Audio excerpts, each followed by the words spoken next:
Nas margens do rio, Guaribas Vilebaldo nasceu. Em Picos, no Piauí, sob o sol ardente, brincando, pescando, olhando passarinhos. Sua infância, um poema escrito nas águas correntes. O primeiro contato com a literatura. Solange, sua irmã, leitora incansável. Livros sem figuras, mas cheios de magia. Palavras que dançavam em sua mente inquieta. Picos testemunhou sua jornada. Livros escritos, páginas entrelaçadas. Imortal da ler honrado e reverenciado. Seu nome ecoa nas vielas dos ventos, nas madrugadas. Comunico ao Congresso Nacional que o senhor João Goulart deixou, por força dos notórios acontecimentos de que a nação é conhecedora, o governo da República.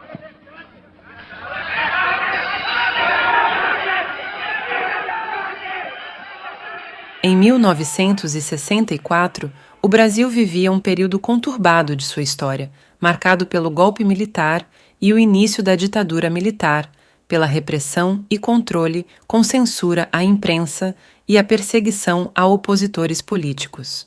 O Piauí certamente sentiu os efeitos desse golpe, com mudanças políticas, restrições de liberdades civis e repressão a movimentos sociais.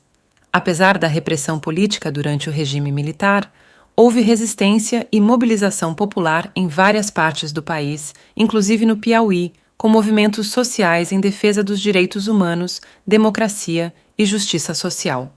No dia 26 de dezembro daquele mesmo ano, nascia na cidade de Picos, no interior do Piauí, o terceiro dos 7 filhos de Adalberto de Araújo Rocha e Maria da Conceição Nogueira Rocha. O menino nascido num ano de repressão se tornaria um homem defensor da liberdade na expressão contundente de sua poesia. Sua primeira infância, até os 12 anos de idade, foi vivida às margens do rio Guaribas. A primeira casa em que morou foi levada pelo rio, e uma segunda construída no local onde atualmente é o terminal rodoviário de Picos. Na época, afastada da cidade, a casa não contava com água encanada ou luz elétrica. Dificuldade comum à maioria das pessoas que moravam mais afastadas do centro naquele período. Foi nesse período e contexto, no final dos anos 60 e início dos anos 70, que o menino Vilebaldo teria seus primeiros contatos com as letras, influenciado pelos irmãos mais velhos. Chega, traz um armamento, assim gritava o vigia. Traz a pá de Mercedoce, lasca os ganhos de Caria. Traz um bilro de Macau, corre, vai buscar um pau na cerca da padaria. Eu digo que o meu primeiro contato com a poesia, ele se deu através da literatura de cordel, né? As pessoas liam muita literatura de cordel. Eu tenho até uma história do cordel que me marcou muito.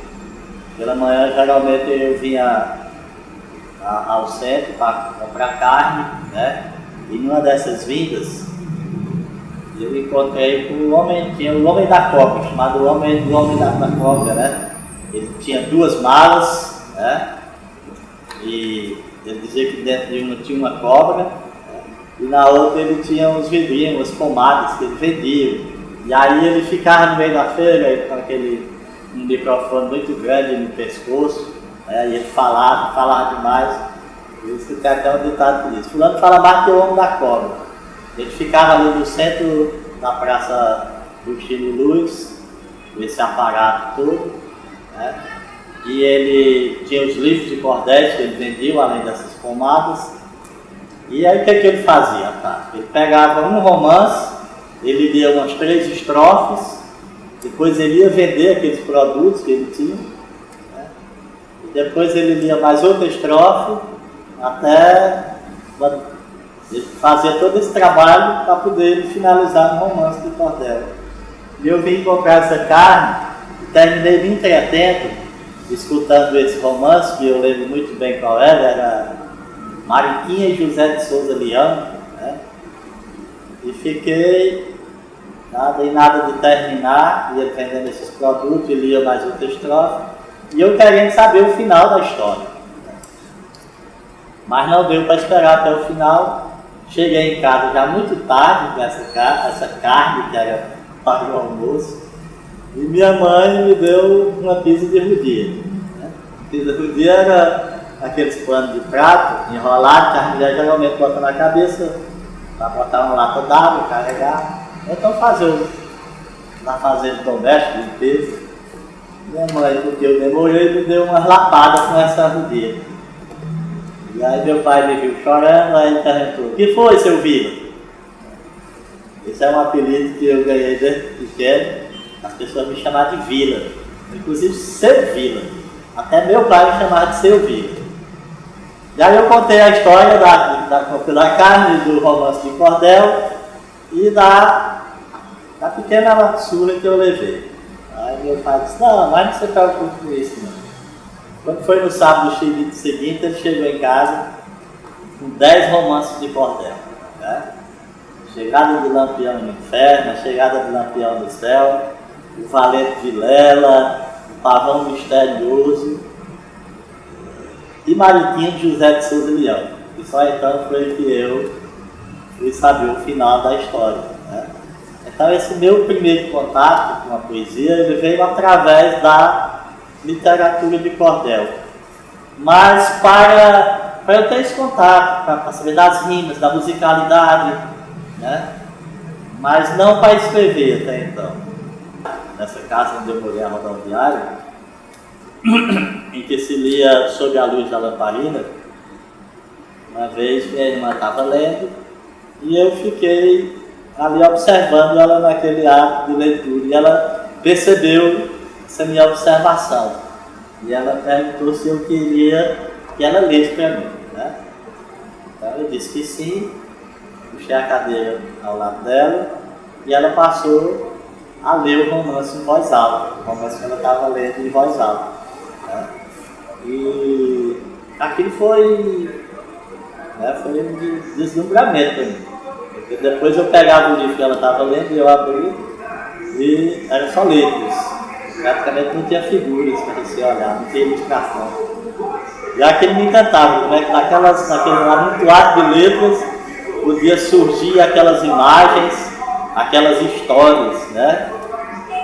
E aquilo foi uma constante nas nossas noites, né? Minha irmã passou a ler toda noite, aquilo virou uma rotina. E foi daí que veio, eu acho que essa paixão pela leitura e também para isso. Essa influência do que eu lia e do que eu ouvia. Meu irmão mais velho, ele trabalhava no escritório de meu tio, né? Meu tio vendia terrenos e meu irmão trabalhava lá no escritório. E naquela época, naquele período, para você ter um bom emprego, qualquer emprego era necessário você saber datilografar, né? E meu irmão era um exímio datilógrafo. Então ele, para se exercitar, o que ele fazia? Ele pegava os livros lá do meu tio e datilografava os poemas. E esses poemas que serviam como exercício, ele levava para casa. E aí lá em casa eu pegava esses papéis para olhar.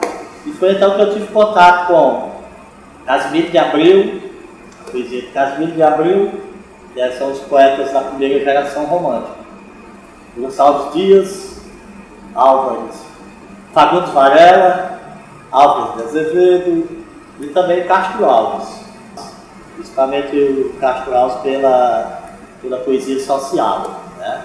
Então, e aí, a partir daí já veio aquela necessidade de querer rascunhar os primeiros versos, né? devido à minha timidez, e aí eu já, aquela evolução na cabeça sobre tudo que vivi, e eu comecei foi nesse período, eu já com 13 anos talvez, e eu comecei a rascunhar os meus primeiros poemas, ali que dava muito ênfase principalmente na rima, né? A rimou, eu já achava que era poesia e estava tudo ok.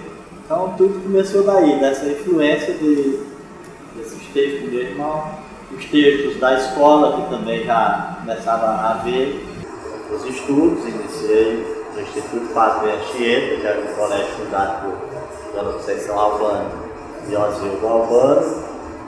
Logo depois eu passo para a escola pública, onde vou estudar no Francisco Santos. Depois Coelho Rodrigues, Vânia Salles, Justino Luz. Faço o ginásio no Marcos Parente, né? E depois no Vidal de Freitas. Então, nesse período eu já havia iniciado a minha fase de escritor, né? Os primeiros rascunhos. Eu comecei ali na base dos 13 anos, mais ou menos. As influências que tive, do que li.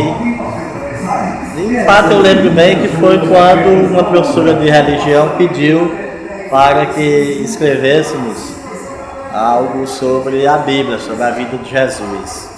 Eu escrevi 5 quadros, né? E quando eu cheguei na escola, eu percebi que ninguém tinha feito. E a minha timidez não permitia que eu me apresentasse sozinho. Então eu pedi para os colegas que cada um ficasse com uma quadra para que a gente fizesse essa apresentação. E lá na sala de aula, a professora ficou encantada em saber que tinha 4 poetas na sala, né? Aparentemente gostou dos textos. Mas aí a trama foi descoberta. Uma colega confessou para a professora, denunciou, na verdade, que os poemas eram meus, né? As quadras tinham sido eu que tinha feito. A professora passou um rela nos meus colegas, mesmo eu assumindo a autoria de que tinha sido eu quem tinha feito essa proposta para eles. Mas ali ficou então um registro dos meus primeiros versos. E depois eu fui escrevendo, guardando na gaveta. Geralmente eu não mostrava para as pessoas, né? Tinha vergonha, para falar a verdade. Isso tudo em decorrência da minha timidez. E que depois, descobertos esses textos de Solange, minha irmã mais velha, né? E que me estimularam bastante a ler principalmente os clássicos, que eu lia muito, mas lia muito gibi, né? Bolso Livre, de Bang Bang, e ela sempre estimulando a ler literatura, né? Os clássicos da literatura brasileira e universal. E ela foi ainda quem, quando cobrado na escola, eu fui até ela, estão pedindo para eu ler um romance, qual você indica? E eu li o primeiro romance, foi O Seminarista, de Bernardo Guimarães. E lembro também do poema, quando a professora queria que comentasse um poema na escola, e eu fui até Solange, e ela indicou o poema Profundamente, de Manuel Bandeira, né? Eu li esse poema e tenho o Manuel Bandeira como uma das minhas maiores influências. Pelo tipo memorialista que fala da sua vida de infância, da sua cidade, e também o Augusto dos Anjos, pela forma, pela temática como ele escreveu. Willebaldo entrou para o exército e, servido o exército, foi estudar no Premen, Escola Técnica Estadual Petrônio Portela, onde, sabendo que havia na escola concursos de poesia, pretendia começar a tornar públicas as suas. Mas, para sua decepção, naquele ano não teve o concurso. Ele então ingressou no Grêmio Estudantil e lançou sua primeira poesia no jornal do Grêmio, O Estudante. Nesse período, passou a ler e escrever bastante e publicar em jornais picoenses algumas de suas poesias, Passou no vestibular para o curso-se Letras em Araripina e posteriormente se especializou em literatura brasileira pela URCA. Sabendo lidar melhor com a timidez e estimulado pela amiga e artista plástica Mundica Fontes, participou de sarais e ingressou no grupo de teatro Mutirão de Arte e Cultura na montagem da peça O Alto da Chegada de Nossa Senhora dos Remédios a Picos.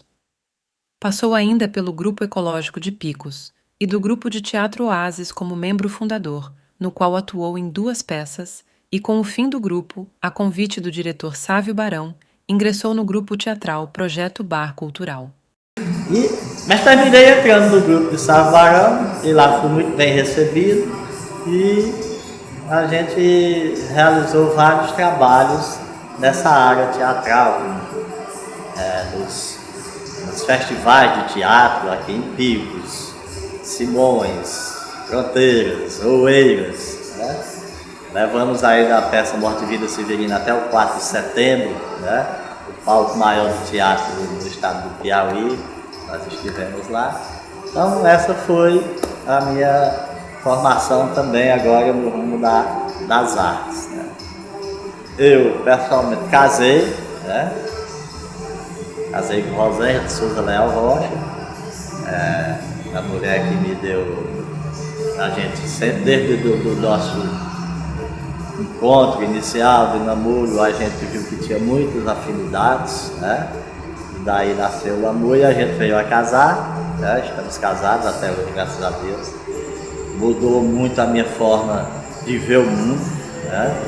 Eu que no solteirão, inveterado, muitas fardas, mas o casamento me trouxe uma nova realidade, né? E um novo crescimento como pessoa. E temos uma filha, Sofia Doris, da Conceição Leal Rocha, né? São os meus tesouros, a minha família, né? Minha mãe, meus irmãos, e a minha esposa e minha filha. E quando eu digo família, também eu englobo a todos aqueles amigos próximos. Em 2000 foi que vim a publicar o meu primeiro livro, né? O Cacos de Vidro foi o primeiro livro a ser publicado. Influência do Flávio, motivado e estimulado pelo Fábio Gonçalves, um grande jornalista da região de Picos. Foi ele quem viabilizou todos os trâmites para a publicação dessa obra. Em 2006, eu publiquei o segundo livro de poemas, que é O Caçador de Passarinhos, ambos prefaciados por Carlos Eugênio Rego, grande poeta, grande amigo, e um grande crítico literário, porque ele é verdadeiro naquilo que diz, né? Ele, quando conta um poema que ele não gosta, ele diz, ele dá as sugestões, inclusive, onde você pode dar uma melhorada. Então isso contribui bastante para o engrandecimento do artista. Em 2013, eu publiquei o Pau e Pedra, né? Que é mais outro do meu terceiro livro de poemas, também prefaciado por Carlos, e todos ilustrados pela artista plástica Mundica Fontes, né? Minha grande amiga e parceira nessa arte de fazer cultura. Como eu disse, em 2013 eu lancei o Pau e Pedra, e um outro livro que é de crítica literária, Pau de Fumo e Chico da Benta, que é, na realidade, o meu artigo de conclusão da minha pós-graduação, que é baseado no livro Palha de Arroz, para mim o melhor romance de Fontes de Ibiapina, né? E que eu lancei em 2013. Em 2013 ia acontecer em Picos o primeiro salão do livro em Picos, em Sala em Picos, né? E minha esposa Rosângela, que sempre esteve comigo nesses movimentos literários, ela disse: como é que vai acontecer um salão do livro aqui e você não vai lançar nenhuma obra? Eu digo: não, mas eu até tenho, mas a gente não tem condição. Ela disse: vamos publicar, né?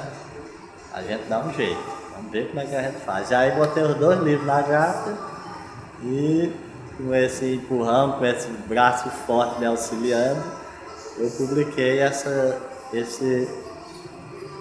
obra, essas 2 obras em 2013. Né? Coincidiu também com o meu período em que eu entrei na Academia de Letras da região de Picos, né? 2013. Esta é fundada em 1989, onde eu participei de todo o seu fomento para a criação de discussões. Até, na realidade, naquela época eu ainda era muito jovem e muito tímido, né? Eu não digo que estive dentro dos debates porque eu não participava dos debates, mas estava junto. E eu só queria entrar na academia quando tivesse uma obra já a mostrar para a sociedade, pelo conhecimento da sociedade de Goiás e macro-região.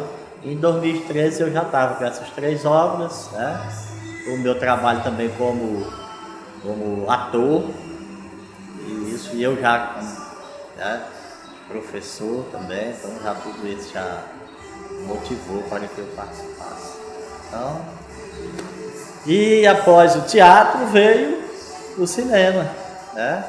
O cinema guiados pelo nosso grande The Flash, como dizia Sávio Barão, nosso amigo Sávio Barão, ser Flávio Guedes, que abriu um novo leque na cortina cultural de Picos com o cinema, né?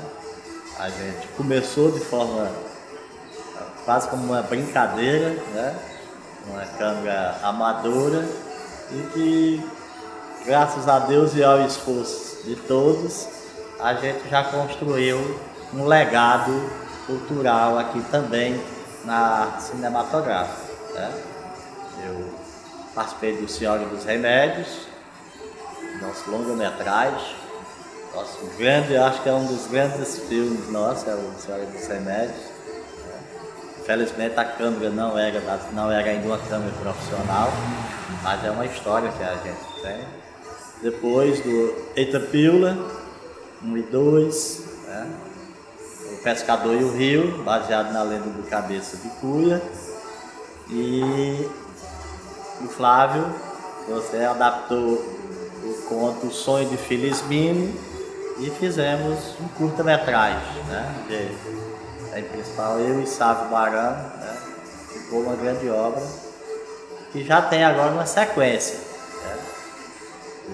O amigo Jailson Clay escreveu a sequência do livro. Eu tinha a pretensão de escrever, até tinha comentado contigo que ia escrever, mas a minha preguiça não deixou concluir, e eu vi em Jailson Clay uma pessoa que gosta de literatura e que gosta principalmente de escrever. E quando eu fiz a proposta para ele, ele aceitou de imediato e ficou feliz, e concluiu sobre Meninos e Sonhos, um conto que você também já roteirizou e levou para o cinema. Esses filmes que eu citei são, na verdade, contigo, como diretor, Flávio Guedes. Tive uma participação muito rápida com o Douglas Nunes, dos filmes dele. Participei do filme O Sonho do Sonhador, que conta a história do cantor Frank Aguiar, né? Dirigido pelo Caco Milano, onde eu e Sávio Barão nós fizemos uma pequena participação, mas que eu achei muito significativa. E a convite do Roberto Borges, né? Diretor do filme Marcas do Passado e Raízes do Sertão, onde ele escreveu uma saga de mais de 10 anos. E lá interpreta o Zé da Rima, né? Personagem do filme Raízes do Sertão, também conhecido como filme da Dandinha, né? Um personagem que caiu no gosto popular, e o filme às vezes é conhecido pelo filme da Dandinha, né? Pela personagem ter atingido uma dimensão muito grande. E fico feliz com essa minha participação lá com o Zé da Rima, né? Foi muito bom.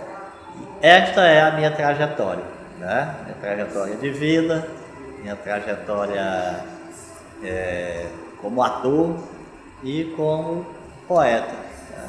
Mas essa trajetória está longe de ter fim. Um novo livro veio coroar todos esses anos dedicados à arte literária.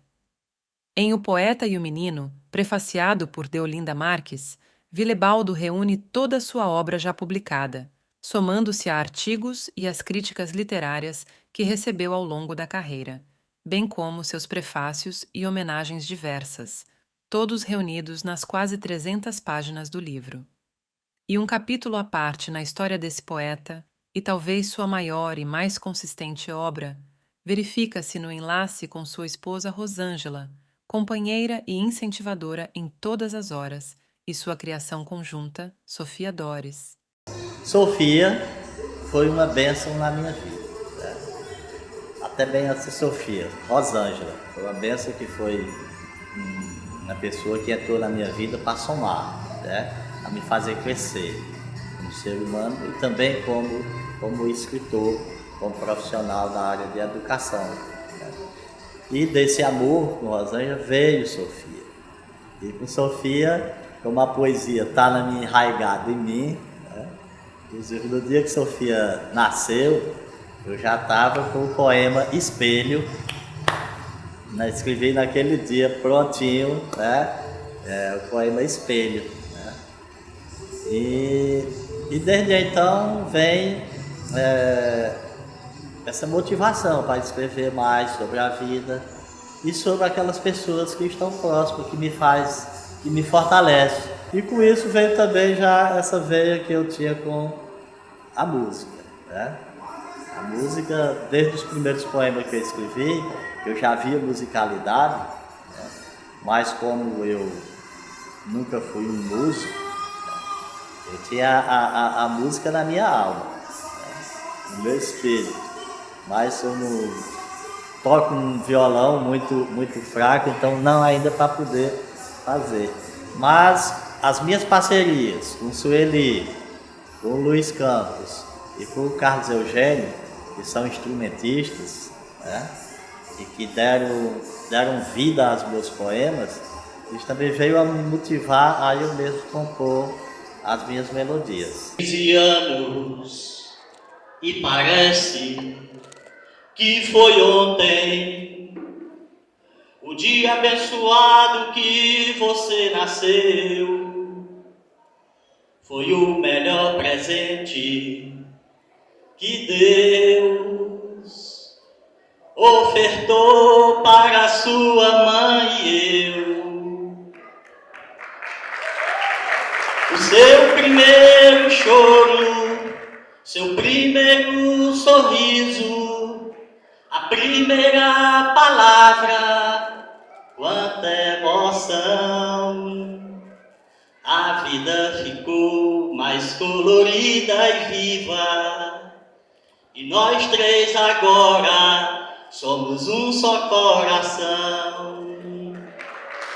Deus escreveu o seu destino em sua mão. Faça valer cada batida do seu coração.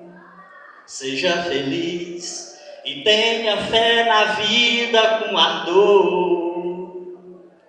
Com esse sentimento que eu tenho por você, foi então que eu pude compreender o significado pleno do que é o amor.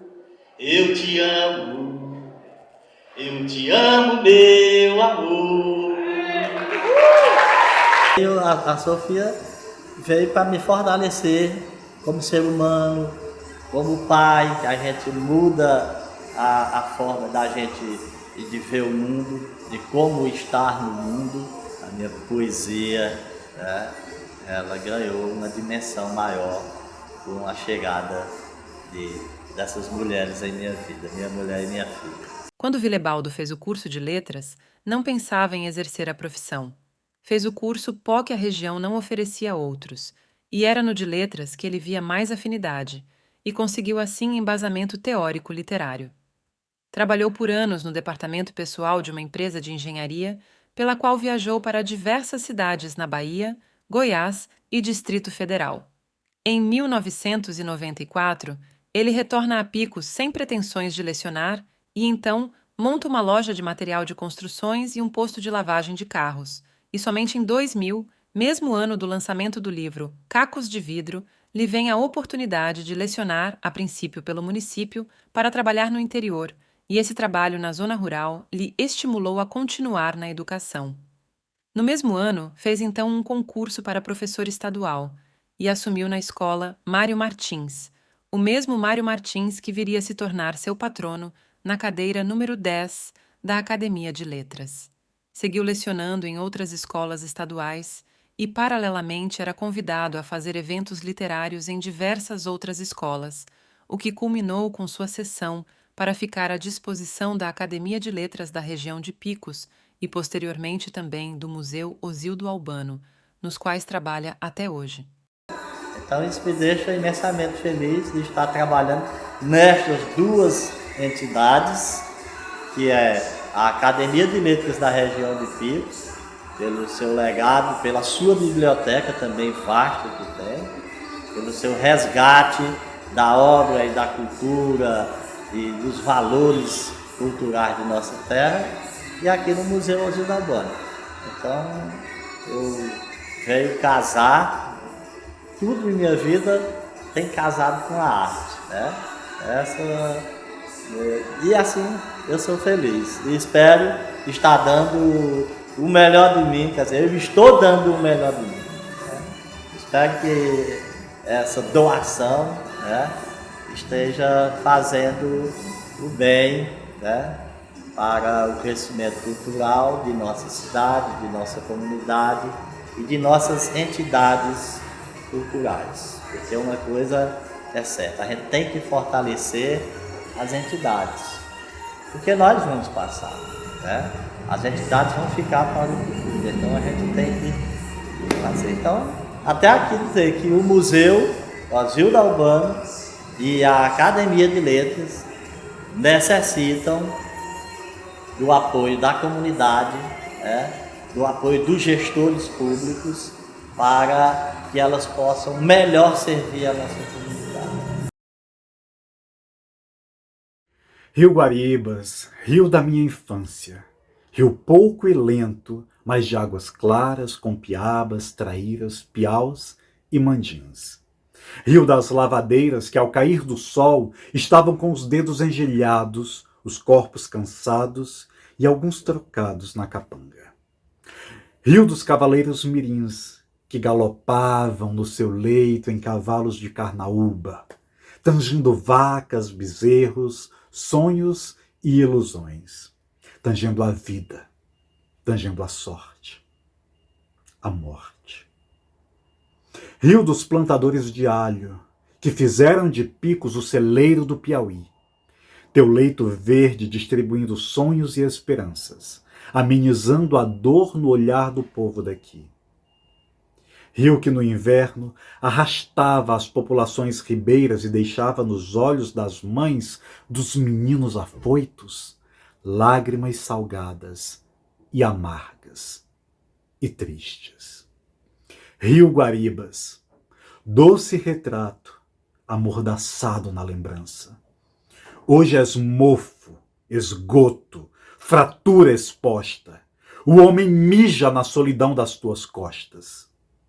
Quem saciava a sede alheia, hoje morre de sede e porrada, se arrastando para o mar, se contorcendo feito cobra perseguida e machucada. Rio Guaribas, estes versos são lágrimas salgadas e amargas e tristes. Um beijo ao teu renascimento, do menino que ainda existe. Tem uns poemas que eles são pilares na minha construção poética. O Rio Guaribas, né, por ter sido o primeiro, eu digo assim, a ter ganho um prêmio, né? Não é o primeiro a escrever. Vou falar do rio, que Picos nasceu, né, nos vales férteis do Guaribas, né? Eu também. Então esse é um poema emblemático para mim, né, e muito importante. Homens de olhos gradeados, corações murados, mãos em guarda. Homens sempre com um pé atrás. Homens com palavras escolhidas, com amigos escolhidos, em seus castelos solitários. Homens racionais demais. Homens.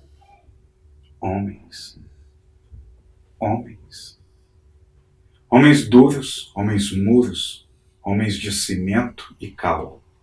Homens escuros, homens monturos, homens fortes, de cimento e cal.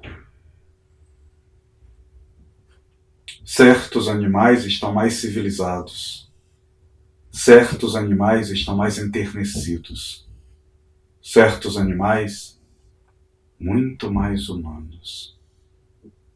Os homens, animais demais. Geralmente eu escrevo à noite, né? Esse é o período que eu mais gosto. Sempre fui de dormir após as 12 badaladas noturnas. Então, à noite é o período que eu gosto de escrever, de sentar, de trabalhar o texto. Né? E isso acontece muito geralmente quando eu estou lendo bastante. Quando eu leio bastante é o período que eu também mais escrevo. Né? Eu percebo que quando eu estou numa carência de escritas, é porque também eu relaxei na leitura. Então, esse meu processo criativo se dá dessa forma, de sentar, né, e começar a escrever. Geralmente, quando aparece uma inspiração, eu tenho que escrever, eu rascunho, eu boto, coloco lá na minha gaveta, que é tipo o meu baú, e depois eu vou revisitá-lo. Né? Poucas vezes eu escrevi um poema assim, sem mexer, que ele saiu de uma única vez, de uma única forma.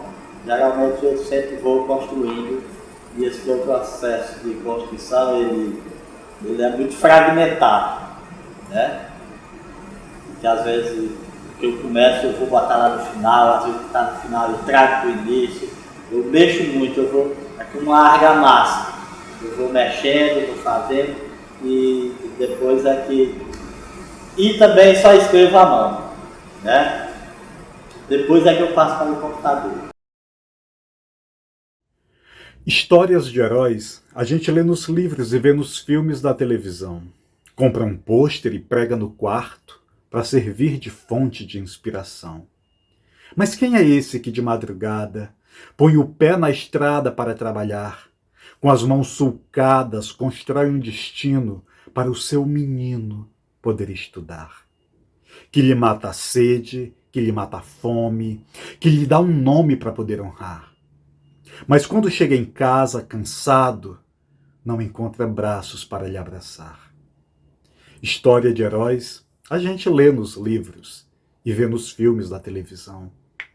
Compra um pôster e prega no quarto para servir de fonte de inspiração. Mas quem é essa que é a mãe do mundo, que não tem um segundo para relaxar? Faz o café, arruma a mesa, varre a casa e haja bagunça para arrumar.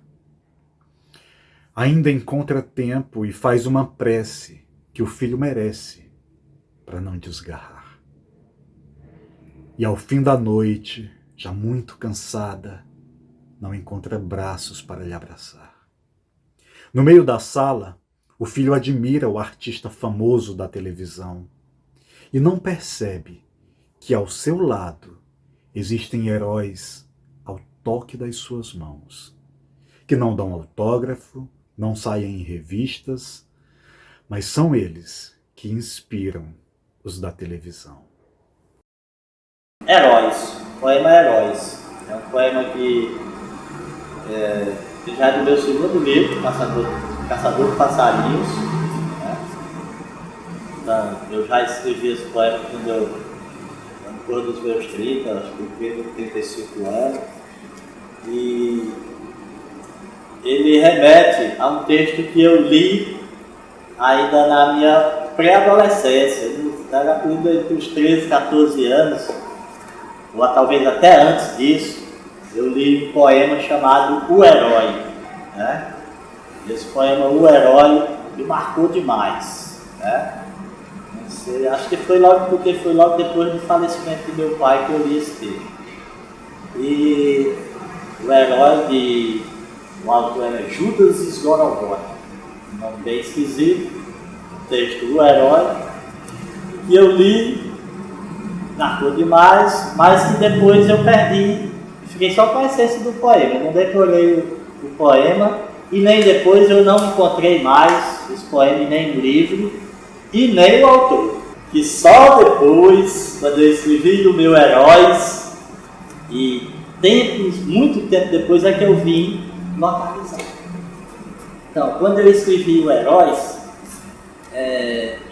lançado no Caçador de Passarinhos, teve uma boa aceitação, né?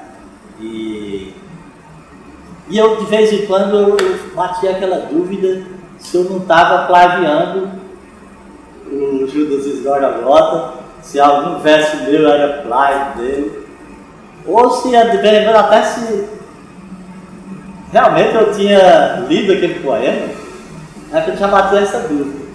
E já bem recente, já em 2016, por aí, ou 17, eu estava com o celular na mão e eu lembrei do nome Judas Isgorogota, e aí foi que eu pesquisei no meu amigo Google, e lá encontrei o poema, o autor Judas Isgorogota. E eu percebi então que o meu livro, ele não tinha nada de plágio, mas ele apenas, o meu poema, quer dizer, o poema Heróis, ele respondia a pergunta que né, acontece no herói. Papai, o que é um herói?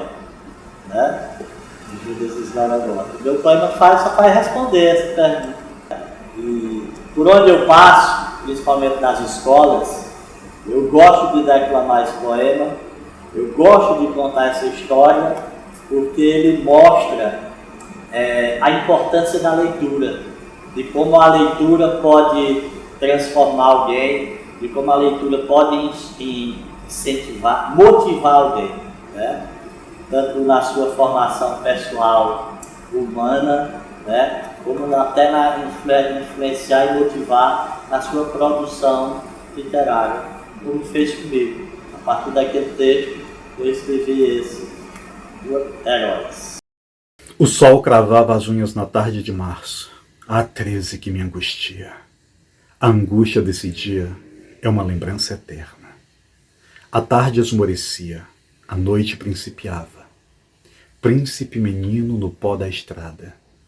Eu estava entre a terra e o céu e nem imaginava que a raiz de mim há pouco desencarnara. Carmim, flor e flor. Carmim, dor e dor. Gente na porta de casa, olhos em mim como olhos em flor murcha. Bocas murmuravam, murmúrios soturnos na noite escura. Primeiro pé no batente, um arrepio de pele. A noite invade os meus olhos. No ar, um cheiro de flor. Na flor, um grito de dor. Na dor, um gesto de amor. Minha irmã, que olhar triste. Braços mar, braços ternos, mar terno, abraçando ilha. Meu filho, a noite beijou teu pai. O mar corre dos olhos e desemboca no coração, redemoinhos de sonhos e esperanças, a dança do meu rosto nos cacos de vidro no chão. Na solidão do quintal, um brinquedo abandonado chora a ausência da minha mão. A noite estava dentro de casa, a noite estava dentro. A noite estava, a noite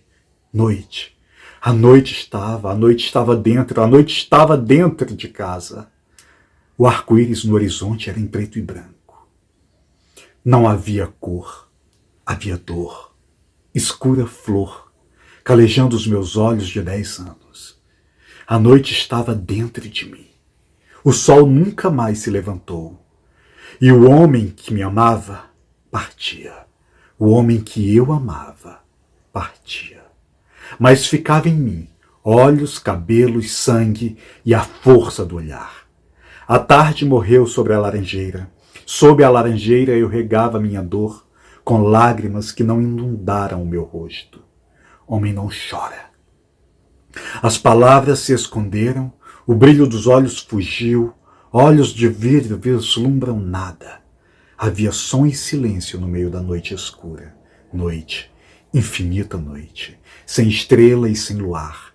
Noite, sórdida noite, sem vagalume e sem madrugada. Noite, túmulo dos sonhos carnais. Noite, incorruptível noite, que embrulha todos iguais. Noite, escura noite.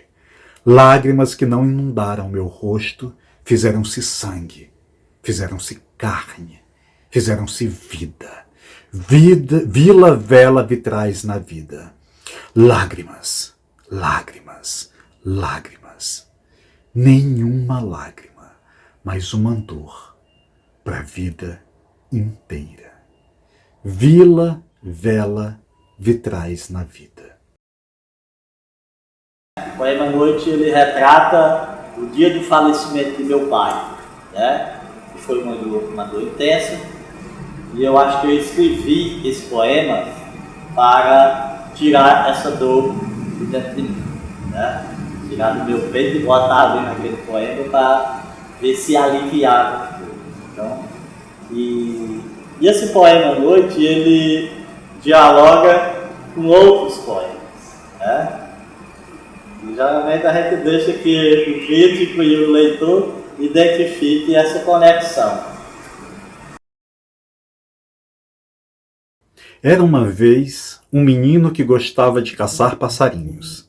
Saía de casa com sua indumentária, sua baladeira que o pai comprara, sua capanga que a mãe fizera, suas pedras colhidas na areia do rio. Não era um rio inventado, mas também poderia ser. Um guerreiro sob o raio morno da manhã. Dom Quixote de La Mancha e os seus moinhos de vento.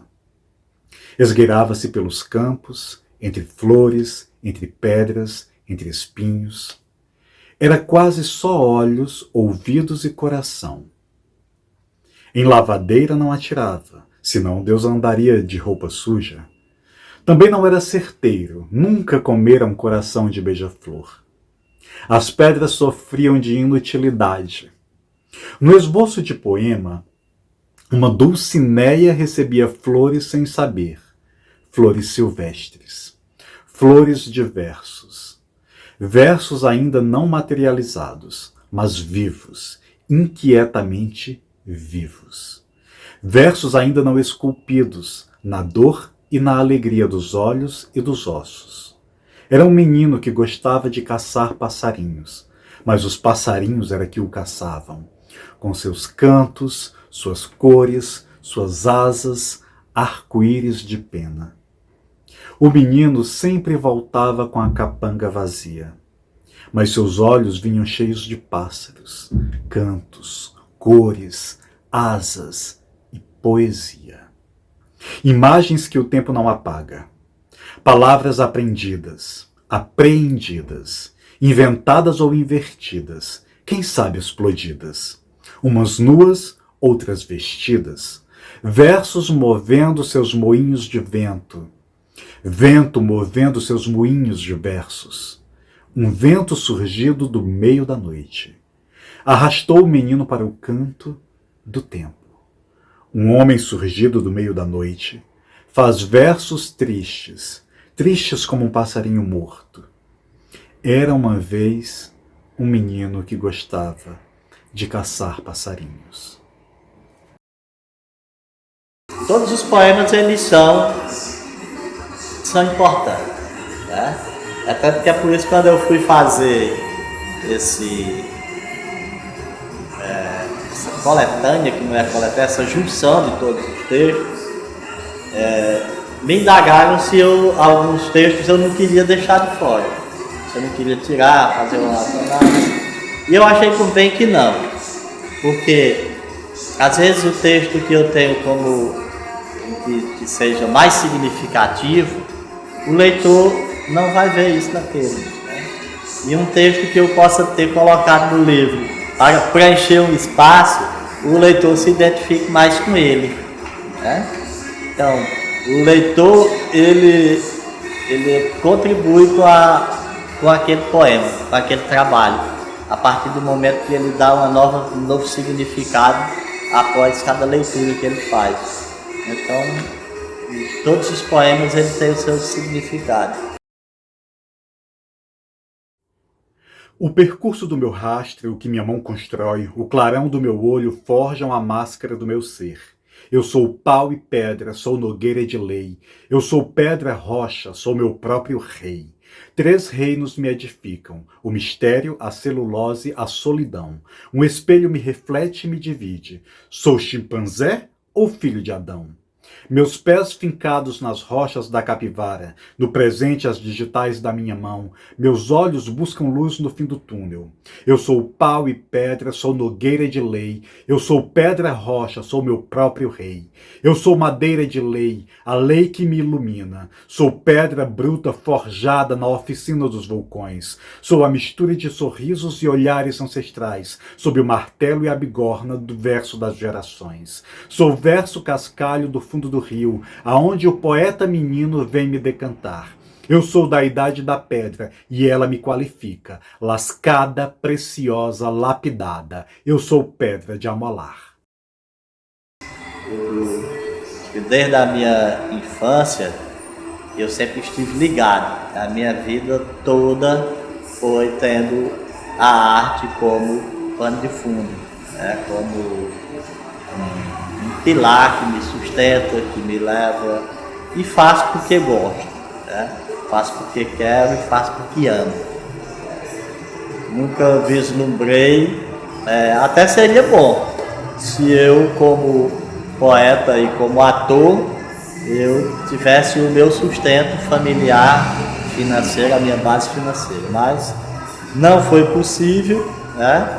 A minha base é como professor, mas muito me honra e me fico satisfeito como ser humano, né, por tudo que tenho produzido.